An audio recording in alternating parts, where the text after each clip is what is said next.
Hey there, voice coach Gabriel Brofato here from GB Voice Academy.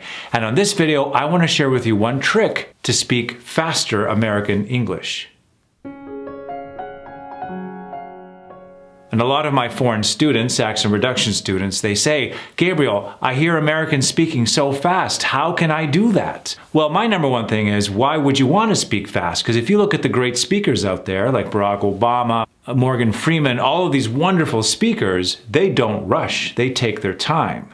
But I get it. We live in a society where we need to get information out. You could be in a Zoom call and running out of time and you have to get the information out, so you have to be able to flow. Well, that's the key word, is to flow. The American sound, everything links together. Listen to what I just said. Everything links together.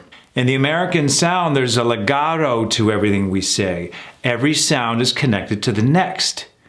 Well, you're going to find that a lot of foreigners, when they're trying to speak American, they come across these roadblocks that prevent that from happening.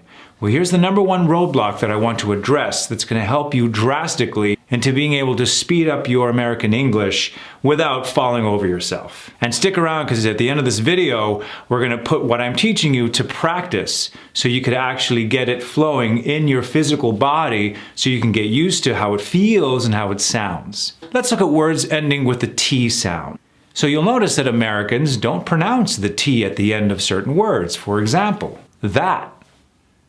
They don't say that, at, but, what, out.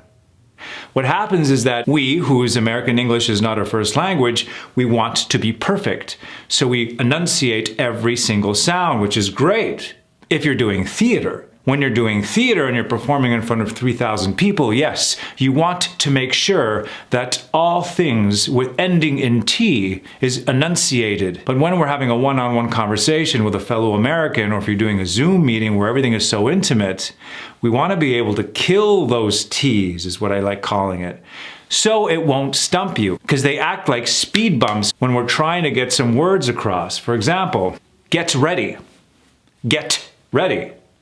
We're pronouncing the T, whereas Americans don't. Get ready. The T is gone. Get ready. It makes it easier to flow through. Get ready. Okay, guys, let's get ready. Versus, okay, guys, let's get ready. It sort of adds a barrier in there, a speed bump that sort of stops us from legato, smooth sound. So let's go through some of these words and kill the T at the end so you can start getting used to creating these sounds. It's going to sound weird. It's going to sound, are you sure this is what Americans do? But believe me, this is what they do. So we want to be able to make that the new norm. So let's start from the top. So I put together a list of words as examples that we could use where the T is killed. Let's go through them.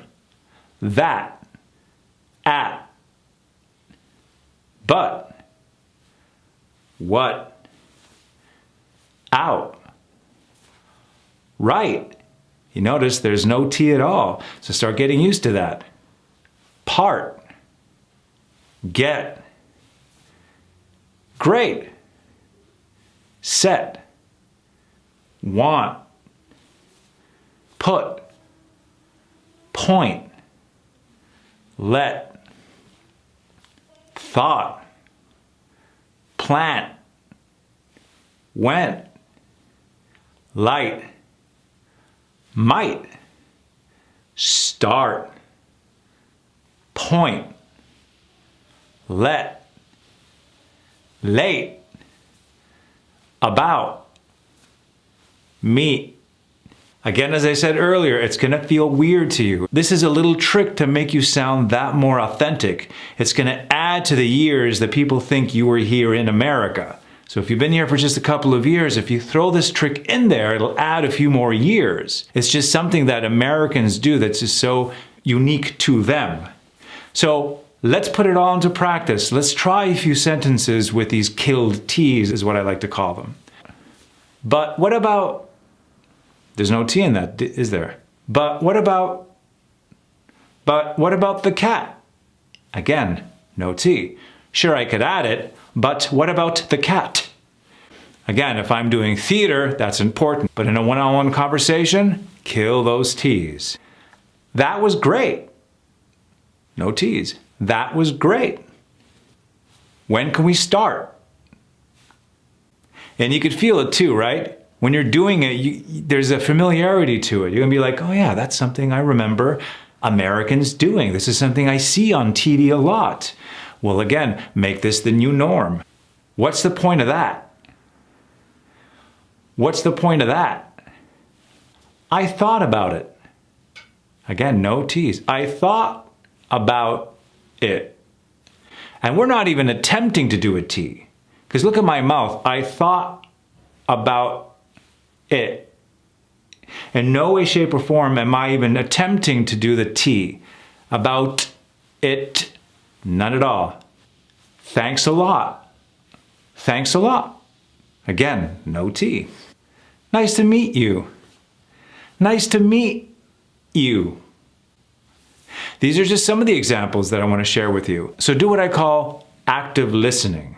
When you're watching American television or movies or talking to your American colleagues at work or friends, start listening to that kill T. And you'll notice, well, okay, this is a very common thing. I'm going to start implementing that as well. And this is going to bring confidence to you when speaking American among other Americans. And that is the foundation of speaking clearly, confidently, and presence. And this is going to help with that legato flow I was telling you about. I can't be bothered with that. I can't be bothered with that. See how legato that was? I can't be bothered with that. Versus, I can't be bothered with that. Excellent. Let's practice this every day and make this the new norm. Because remember, mastering the American accent and the art of accent reduction is a physical endeavor. Think of me as your personal trainer.